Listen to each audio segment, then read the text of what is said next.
ETF index mutual funds నేర్చుకుని stock మార్కెట్లో రాణించాలనుకుంటున్నారా? వెంటనే ఈ నెంబర్కి కాల్ చేయండి.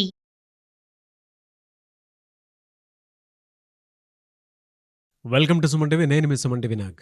జనరల్గా మనం చూస్తూ ఉంటాము, కొంతమంది చిన్న చిన్న విషయాలకి జనరల్ స్ట్రాటజీ మారిస్తే డెఫినెట్గా సక్సెస్ చూసేటువంటి అవకాశం ఉంటుంది. కానీ ఆ చిన్న విషయాల్ని కూడా చూడడానికి ఇష్టపడరు. అంటే ఒక చిన్న థాట్ షిఫ్ట్ తోటైనా సరే చూస్తే ఎంత పెద్ద సక్సెస్ అయినా సరే చూడడానికి ఉంటుంది. జనరల్గా అందరూ చెప్తూ ఉంటారు, వెళ్ళేటువంటి ఒక పెద్ద షిప్ జస్ట్ చిన్న డిగ్రీస్లో కనుక మారిస్తే మొత్తం దానికి సంబంధించినటువంటి గమ్యమే మారిపోతూ ఉంటుందని చెప్పేసి అంటూ ఉంటారు. మనం చూసేటువంటిదే, మనం ఎక్స్పీరియన్స్ చేసినటువంటి వాళ్ళకు కూడా ఒక నాలెడ్జ్ ఉంటుంది ఇటువంటి వాటి మీద. కానీ కొంతమంది అలా చేయలేకపోతారు. దానికి గల ప్రధాన కారణాలు ఏంటి అనేటువంటిది ఈరోజు మనతో పాటు రామ్ జలదుర్గం గారు ఉన్నారు. అది వారి మాటలు తెలుసుకుందాం. Hello Ram sir. Hi Nagaraju. చాలా మందిలో మనం చూస్తూ ఉంటాం ఉన్నాం, పెద్ద ఫెయిల్యూరు ఎక్కడ చూస్తారు అని అంటే థాట్ షిఫ్ట్ లేకపోవటం వల్ల. చిన్న చిన్న అంటే మన చుట్టుపక్కలే ఉంటూ ఉంటాయి. సంవత్సరం నుంచి ఒకళ్ళు అదే పనిగా చేస్తూ ఉంటారు, కానీ థాట్ షిఫ్ట్ అయితే జరగదు. కొంతమంది ఇన్స్టెంట్గా ఏదైనా రిజల్ట్ చూడాలనుకుంటారు. థాట్ షిఫ్ట్ కనుక జరిగింది అనుకోండి, పెద్ద మార్పు సంభవించే అవకాశం ఉంటుంది. బట్ దాన్ని కూడా పెద్దగా పట్టించుకోరు. ఒక మనిషి మానసిక స్థితి అలా పడిపోవడానికి కారణం ఏంటి? అంటే థాట్ షిఫ్ట్ జరగాలి అంటే ఎలా? నారా, చాలామందికి వాళ్ళు ఏం చేస్తే వాళ్ళు అనుకున్నది సాధిస్తారో వాళ్ళకంటే ఎదుటి వాళ్ళకి ఎక్కువ తెలుస్తూ ఉంటుంది. అరే అంత ఈజీ చేయలేవాను, నీకు రాదా అని సలహా ఇచ్చేవాడికి తెలుస్తుంది ఏం చేయాలో, కానీ చేసేవాడికి మాత్రం అనిపించదు. ఏదైనా సరే మనం సాధించాలంటే ఏం చెయ్యాలో చాలామందికి జ్ఞానం ఉంది నాగరాజ్. అయితే ఈ జ్ఞానం పక్కదారి ఎక్కడ పడుతుంది అని అంటే, అసలు దాని సీక్రెట్ తెలియాలంటే నీకు ఆల్రెడీ ఒక సీక్రెట్ పంపించాను నాగరాజ్. ఒకసారి నీకు మెసేజ్ పంపించాను, చూడవా? చదువు. నీ మొబైల్ ఫోన్కి మెసేజ్ పంపించాను. ఒక్క నిమిషం. అయితే మన దగ్గర ఒక టూల్ ఉంది, ఈ టెక్నిక్తో నువ్వు చదవచ్చు. ఈ స్పెట్స్ పెట్టు, రెడీ చేసి పెట్టి.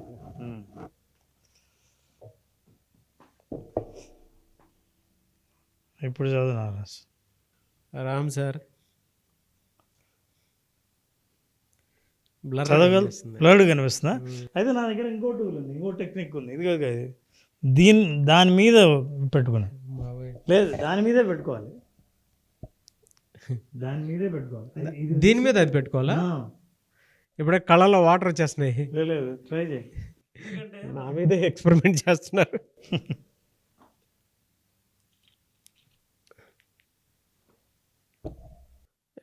ఫస్ట్దే బెటర్ రామ్ సార్ కదా. ఇది ఇప్పుడు అసలు ఏం కనిపించట్లేదు నారాజు. అసలు లేదు కూడా. ఏమన్నా ఒక అక్షరం చదవగలుగుతున్నావు? పోనీ మొత్తం తీసి చదవవా? మొత్తం తీసి చదవమంటే చదువుతాను. తీసి చదువు, మొత్తం తీసి. కళ్ళల్లో వాటర్ వచ్చేసారు Ram sir. You can achieve your life ultimate goal if you are practice visualization. So that's a message. ఎంత సింపుల్గా చదివావు తెలుసా? అయితే ఈ స్పెట్స్ ఏంటను ప్రాక్టీస్ చేయించారు విజువలైజేషన్. కానీ అది విజువలైజేషన్ కాదు, జనాలు ఎదురు చూసే చాలా ఈజీ టెక్నిక్స్ అవి. టెక్నిక్స్ వెంటబడి నువ్వు చేయవలసిన యాక్షన్ని పక్కన పెట్టి టెక్నిక్స్ నమ్మితే ఇప్పుడు నువ్వు చదివినట్లే ఉంటుంది. అయితే యాక్షన్స్ చాలా సింపుల్ నాగరాజు. ఒక సైకాలజీ డీప్గా మనం అర్థం చేసుకుందాం. అసలు ఎందుకు ఒక్కొక్కసారి మనిషికి చిన్న విషయాలైనా చేయడానికి బుద్ధి పుట్టదు, చెయ్యాలని అనిపించదు, అయిష్టంగా ఉంటుంది, అన్కంఫర్టబుల్గా ఉంటుంది. ఎందుకని ఆలోచిస్తే ఇది చాలామందికి సీక్రెట్ తెలియదు. మన బ్రెయిన్స్ డిజైనే ఎట్లా చేస్తున్నారంటే, ఏదైనా సరే శరీరానికి కానీ మనసుకు కానీ కొంత ఇబ్బంది పెట్టే పని అయినా సరే బ్రెయిన్ అది నీ చేత చేయనీయకుండా చేయడం దాని బాధ్యత. ఎందుకంటే బ్రెయిన్ సర్వైవల్ దాని మీద ఆధారపడి ఉంది. నువ్వు కంఫర్టబుల్గా ఉంటే, హాయిగా ఉంటే, ఏ పని చేయకుండా ఉంటే బ్రెయిన్ సర్వైవ్స్. నువ్వు ఏదన్నా పని చెయ్యాలంటే బ్రెయిన్ ఆలోచించాలి, కొత్త వైరింగ్ ఏర్పాటు చేయాలి, కొత్త ఫైరింగ్ జరగాలి, కొత్త లైట్ వెలగాలి, కొత్త ఆలోచన రావాలి, కొత్త యాక్షన్ తీసుకోవాలంటే బ్రెయిన్ పనిచేయాలి. పని చేస్తే శక్తి ఖర్చు అవుతుంది. శక్తి ఖర్చు కాకుండా ఉండాలి అంటే నీ చేత ఏం పని చేయించకూడదు. సో బ్రెయిన్ ఎట్లా డిజైన్ చేయబడి ఉందంటే, నీకు ఏదైనా సరే ఇబ్బంది కష్టం కలిగించే పని ఉంటే ఆ పని చేయనీయకుండా చేసే ఒక ఆలోచన నీకు ఇచ్చి చేయకుండా చేస్తుంది. సో అందుకే చాలామంది మనం తీసుకునే డెసిషన్స్ ప్రతిసారి హెజిటేషన్ అని అంటాము. ఏంటి హెజిటేషన్? చెయ్యాలా వద్దా అని అన్నప్పుడు న్యాచురల్ వేలో నువ్వు చెయ్యగలిగితే నీకు ఫలితాలు వస్తాయి. ఆ డెసిషన్ నువ్వు తీసుకోకుండా ఏం చేస్తావంటే ఈ బ్రెయిన్ సర్వైవ్ అవ్వడానికి నాకు ఈజీ మెథడ్ ఏదైనా ఉందేమో, ఈజీ టెక్నిక్ ఏదైనా ఉందేమో, ఈజీ మనీ ఏదైనా ఉందేమో, ఈజీ జాబ్ ఏదైనా ఉందేమో అని నువ్వు ఎప్పుడైతే వేరే దాని మీద వెంట పడతావో, ఇప్పుడు ఒకదాని మీద ఒకటి స్పెట్స్ పెట్టుకొని నీ న్యాచురల్ విజన్నే ఇప్పుడు డిస్టర్బ్ అయ్యేటట్టు వాడినట్లు ఉంటుంది. సో ఫలితాలు అట్లా వస్తాయి. కాబట్టి మనం ఏం చేయాలి అంటే ఇందాక మనం మాట్లాడుకున్నట్లు 5 సెకండ్స్ కనుక బ్రెయిన్ ఆలోచించిందంటే హెజిటేషన్తో 5 సెకండ్స్ కనుక బ్రెయిన్ ఆలోచిస్తే డౌట్ ఎప్పుడైతే కలిగిందో ఈ డౌట్ ఏం చేస్తుందంటే ఒక రే ఆఫ్ సిగ్నల్ని బ్రెయిన్కి పంపిస్తుంది. ఈ సిగ్నల్ ఏంటంటే కార్టిసాల్ని ప్రొడ్యూస్ చేసే సిగ్నల్, అంటే స్ట్రెస్ని పెంచే సిగ్నల్. ఎప్పుడైతే నీకు స్ట్రెస్ పెరిగిందేమో అని భయం వేసిందో వెంటనే ఆ పని ఆపేస్తావు. ఫర్ ఎగ్జాంపుల్ పడుకొని ఉన్నావు, నిద్ర లేవాలి, తెల్లవారిందని తెలిసింది. ఎంతమందికి నా తెల్లవారిందని తెలిస్తేనేమో తెల్లవారింది కదా లేచేద్దాం అని అనిపించదు, వీలైతే ఇంకాసేపు పడుకుందామని. ఇది బ్రెయిన్ ఇచ్చే సిగ్నలే. అయితే ఇప్పుడు అక్కడ ఏంటంటే 2 డెసిషన్స్ ఉన్నాయి, లేవడం పడుకోవడం, ఇంతే. ఈ హెజిటేషన్లో పడుకుందామా లేద్దామా అని ఆలోచిస్తున్నావు అంటే బ్రెయిన్ అర్థం చేసుకుంటుంది నీకు లేవడం ఇబ్బందిగా ఉంది అని ఎప్పుడైతే అర్థం చేసుకుందో నువ్వు ఏదైతే నీకు హాయిని ఇస్తుందో ఆ డెసిషన్ నీకు ఇస్తుంది. ఏది? పోయి పడుకోవడమే. నీకు సంతోషంగా ఉండేది పోయి పడుకోవడమే. సో దాన్నే సపోర్ట్ చేస్తుంది. మనిషి అలాగే పడుకుంటాడు. సో 5 సెకండ్స్ కనుక ఏదైనా నిర్ణయం తీసుకోవడానికి ఆలోచించావో అక్కడ నీకు నెగిటివ్ రిజల్ట్సే వస్తాయి. నువ్వు బ్యాడ్ డెసిషనే తీసుకుంటావు, టూల్స్ కోసం వెయిట్ చేస్తావు, ఈజీ మనీ కోసం, ఈజీ యాక్షన్ కోసం వెయిట్ చేస్తావు. సో లైఫ్లో ఈజీ కంటే న్యాచురల్ వే ఉంది. ఆ న్యాచురల్ వే బ్రెయిన్కి తెలుసు. దాన్ని మనం అర్థం చేసుకోవాలి. ఏంటి అర్థం చేసుకోవాలంటే this is what is called 5 seconds technique. ఏంటి 5 seconds technique? Don't think anything about more than 5 seconds. 5 సెకండ్ల కంటే దేని గురించి నిర్ణయం తీసుకోవడానికి ఆలోచించకు. ఫర్ ఎగ్జాంపుల్ నేను ఇందాక చెప్పినట్టు నిద్ర లేయడమో, చదువుకోవటమో, ఈ పని చేయడమో, ఈ ఫోన్ చేయడమో, ఏ విషయంలో అయినా కూడా మేజర్ ఫలితాలు చిన్న డెసిషన్ మీదే ఆధారపడి ఉంటాయి. పెద్ద ఫలితాలు జీవితంలో వచ్చేవి చిన్న డెసిషన్ మీదే ఆధారపడి ఉంటాయి. చిన్న డెసిషన్ ఏంటి? లేవాలా వద్దా అని లేచేయి. ఆలోచించకు నేను ఈ పని చెయ్యాలా వద్దా, నేను విజువలైజేషన్ చెయ్యాలా వద్దా, మెడిటేషన్ చెయ్యాలా వద్దా, ఈ నమ్మకాన్ని నమ్మాలా వద్దా, ఈ ప్రాక్టీస్ను చేయొచ్చా లేదా, వద్దా కాదా అన్న ఈ ఆలోచనల్లో 5 సెకండ్ల కంటే ఎక్కువ చేసావు అని అంటే నా తర్వాత నీకు వచ్చే డెసిషన్ ఏంటంటే నిన్ను కంఫర్టబుల్గా ఉంచే డెసిషనే కానీ నిన్ను ముందుకు పంపించే డెసిషన్ మాత్రం కాదు. లైఫ్లో మనిషి ఏదైనా సాధించాలన్నా, ముందుకెళ్ళాలన్నా నువ్వు ఇప్పట్లాగా కాకుండా ఇంకో రకంగా ఉండాలని అనుకుంటే నువ్వు తీసుకోవాల్సిన డెసిషన్ నిన్ను అన్కంఫర్టబుల్గా ఉంచే డెసిషనే.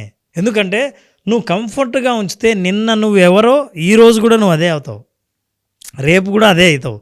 కానీ నువ్వు కోరుకున్నది నువ్వు సాధించలేవుగా రేపు నిన్నట్లాగే ఉంటే. కాబట్టి నిన్నటిలాగా నేను ఉండకూడదంటే, నిన్నటిలాగా నా జీవితం ఉండకూడదంటే నేను చేయాల్సింది ఏంటంటే చిన్న చిన్న నిర్ణయాలకు 5 సెకండ్ల కంటే ఎక్కువ టైం ఆలోచించడానికి తీసుకోకూడదు. నేను ఏదైనా జాబ్ అప్లై చేయాలి, నాకు జాబ్స్ రావాలి, ఏం చేయాలి? మూడు స్టెప్స్ ఉన్నాయి. నిద్రలే, సెర్చ్ చేయి, అప్లై చేయి. These are the 3 steps. ఇంతే. ఇవే నువ్వు ఆలోచన చేసావంటే ఆ పనులే చేయొచ్చు. కానీ మనం ఏం చేస్తామంటే నిద్ర లేవాలా వద్దా, ఈరోజు అప్లై చేయొచ్చా లేదా, మంచి రోజా కాదా, ఏ జాబ్స్ డిమాండ్లో ఉన్నాయి, ఒకసారి చెక్ చేసి చేద్దాం, చేసిన తర్వాత దీనికి ఈరోజు చేద్దామా ఇంకోసారి చేద్దామా, మన ప్రొఫైల్ని అప్డేట్ చేయాలా, ఈ ఆలోచనలన్నీ ఎందుకు చేస్తామంటే ఈ పని చేయకుండా ఉండడం కోసం రీజన్ వెతుక్కుంటూ ఉండడమే మనం చేసే పని. సో బ్రెయిన్ కూడా ఏం చేస్తుంటే ఏదో ఒక రీజన్ చెప్పి నువ్వు మానేయమని చెప్తూ ఉంటుంది. సో మనం తెలుసుకోవాల్సింది ఏంటంటే ఇందాక మనం స్పెట్స్ చూస్తూ ఏదో ఈజీగా మనం ఇంకా బాగా సాధించవచ్చు అని అనుకుంటాము. నిజంగా చెప్పాలంటే ఉన్న విజన్ కూడా మనం పోయి నీ విజన్ నువ్వు ఏ చూడాలనుకుంటున్నావో అది చూడలేని పరిస్థితి నీకు వస్తుంది.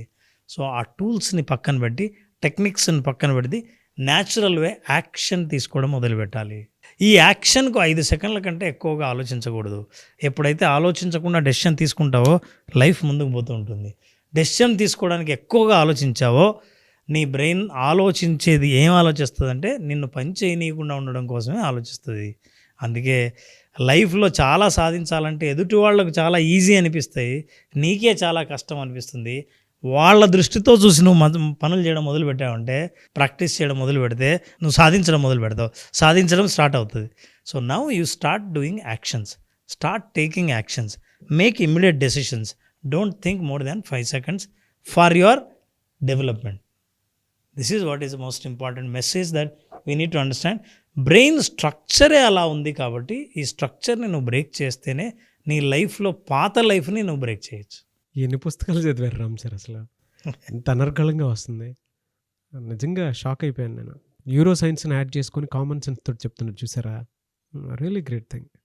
అండ్ రెండోది, మీరు ఇందాక ఇచ్చినటువంటి ఇది ఉంది కదా, ఏదైనా మనం తీసుకున్నటువంటి ఒక చిన్న డెసిషన్ సార్. ఇప్పుడు నేను ఇది వేసుకోవాలి అనుకున్నాను, బ్లర్గా అనిపించింది, సరే ఇంకొంచెం అంటే సర్లే అని చెప్పేసి 2 వేసుకొని చూసాను, కంప్లీట్ బ్లర్రే ఉంది. ఒక థాట్ చిన్న లేయర్, ఒక్కొక్క చిన్న నెగిటివ్ ఎన్ని పొరలు కమ్మేస్తూ ఉంటుందో. అవును, దాన్ని తీయటం చాలా కష్టం. మళ్ళీ ఇప్పుడు ఇదంటే టక్కుని తీసాం మనం, తీయటం చాలా కష్టం. ప్రతి డౌటు కొత్త లేయర్ని యాడ్ చేస్తుంది. అవును, కొత్త లేయర్ని యాడ్ చేస్తుంది. ప్రతి డౌటు, ప్రతి డెసిషను లేయర్స్ని తీసేస్తుంది. నువ్వు నిర్ణయం తీసుకోవాలి, యాక్షన్ తీసుకోవాలి, అంతే. నిర్ణయం తీసుకోవడానికి చాలామంది, ఎంతమంది మన ప్రోగ్రామ్ చూస్తున్న వాళ్ళు ఒక నిర్ణయాన్ని వారాల తరబడి, నెలల తరబడి, సంవత్సరాల తరబడి వాయిదా వేసిన వాళ్ళు ఉన్నారు. ఈ వాయిదా వేసిన ప్రతిసారి ఒక లేయర్ యాడ్ అవుతూ ఉంటుంది. లేయర్ యాడ్ అయిన ప్రతిసారి అంతకుముందున్న విజన్ బ్లర్గా అవుతుంటుంది. క్లారిటీ కావాలంటే take decision, take action. My personal and humble request, audience point of view నుంచి అడుగుతున్నాను, మీకు న్యూరో సైన్స్ ప్లస్ విజువలైజేషన్ 2 కలిపి సిరీస్ కంటిన్యూ చేద్దాం అనేది నా ఒపీనియన్.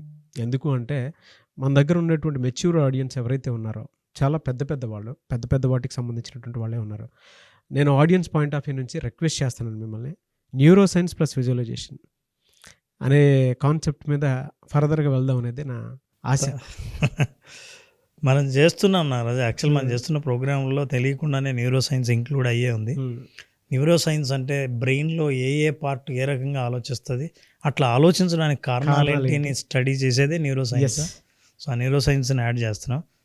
సో మన విజువలైజేషన్లో న్యూరో సైన్స్ ఇంక్లూడ్ అయ్యే ఉంది. ఎందుకు అని అంటే విజువలైజేషన్ నుంచి కొన్ని అడిక్షన్స్ త్రూ బయటపడడానికి అవకాశం ఉంటుంది. అది మీరు ఇందాక చెప్పేటువంటి సబ్జెక్ట్లో నాకు కొత్త ఆలోచనలు రేకెత్తించేలా ఉన్నాయి. I'm very happy for you Ram sir. Thank you so much. Visualization complete practice అనేటువంటి సెషన్ మీద క్లాస్ ఒకటి ఉంటుంది అని చెప్పేసి అనుకుంటున్నారు. అయితే ఎప్పుడు అవకాశం ఉంటుంది? నారాజు 31st ఆగస్ట్న విజువలైజేషన్ ప్రాక్టీస్ చేస్తున్నాం. విజువలైజేషన్ ఓన్లీ ప్రాక్టీస్ అనే ప్రోగ్రామ్ని 5 days పాటు చేస్తున్నాం. చాలామందికి కాన్సెప్ట్స్ అద్భుతంగా అర్థం చేసుకుంటారు, దీనికి సంబంధించిన పుస్తకాలు చదివారు, ప్రోగ్రాంలు అటెండ్ అయ్యారు, ఇన్ఫర్మేషన్ అబండెంట్గా అందరికీ దొరుకుతూ ఉంది. ఇప్పుడు ఇన్ఫర్మేషన్ కాదు కావాల్సింది, తెలిసింది తక్కువైనా ప్రాక్టీస్ చేయడం చాలా ఇంపార్టెంట్. ఆ ప్రాక్టీస్కి అనుకూలంగా 45 నిమిషాల పాటు రోజు ఓన్లీ ప్రాక్టీసే. విజువలైజేషన్ అన్న దాంట్లో డీప్గా వెళ్ళి ఆ విజువలైజేషన్ ఇచ్చే అనుభవం ఏంటో తెలుసుకోవాలని అనుకుంటే ఈ 5 రోజులు ఒక్కొక్క రోజు ఒక్కొక్క అనుభవంతో 5 రోజుల పాటు విజువలైజేషన్ ఎక్స్పర్ట్గా మారే అవకాశం వాళ్ళు పొందాలంటే ప్రేక్షకులు ఖచ్చితంగా విజువలైజేషన్ ఓన్లీ ప్రాక్టీస్, ప్రోగ్రామ్ పేరు కూడా ఓన్లీ ప్రాక్టీస్, 5 రోజుల పాటు ప్రాక్టీస్ని ఒక్కొక్క సెన్స్ని యాక్టివేట్ చేసే ప్రాక్టీసెస్ మనం చేస్తున్నాం. దీని ద్వారా relationship, money, career, personal life and anxieties and fears వీటన్నిటిని హ్యాండిల్ చేసే ప్రోగ్రామ్ని మనం 31st ఆగస్ట్న ఇంట్రడ్యూస్ చేస్తున్నాం. Very good sir. చాలామందికి చాలా సమస్యలు ఉంటూ ఉంటాయి. మనీ ప్రాబ్లం ఒకటికి ఉంటుంది, బ్యాడ్ బిహేవియర్ కొంతమందికి ఉంటుంది, అడిక్షన్స్ కొంతమందికి ఉంటాయి, కొంతమందికి నెగటివ్ థింకింగ్ ఎక్కువ ఉంటూ ఉంటుంది. వాటికి అన్నిటికీ solution, 1-stop solution visualization practice అనేది. సో అది ఏ విధంగా అనేది మీరు కనుక క్లాస్కి అటెండ్ అవ్వాలి అనుకుంటే ఆగస్ట్ 31st నుంచి క్లాస్ ఉంటుంది. ఎన్రోల్ చేసుకోవాలి అనుకున్నటువంటి వాళ్ళు స్క్రీన్ మీద మీ కాంటాక్ట్ నెంబర్ కనిపిస్తుంది, దాన్ని మీరు కాల్ ఆర్ మెసేజ్ వాట్సాప్ చేసి వెంటనే ఎన్రోల్ చేసుకోండి. ఈ వీడియో లైక్ చేయండి, షేర్ మాత్రం తప్పకుండా చేయండి. ఇలాంటి మరిన్ని వీడియోస్ కోసం మా ఛానల్ ఫాలో అవ్వండి. Thank you so much Ram sir. Thank you Ram.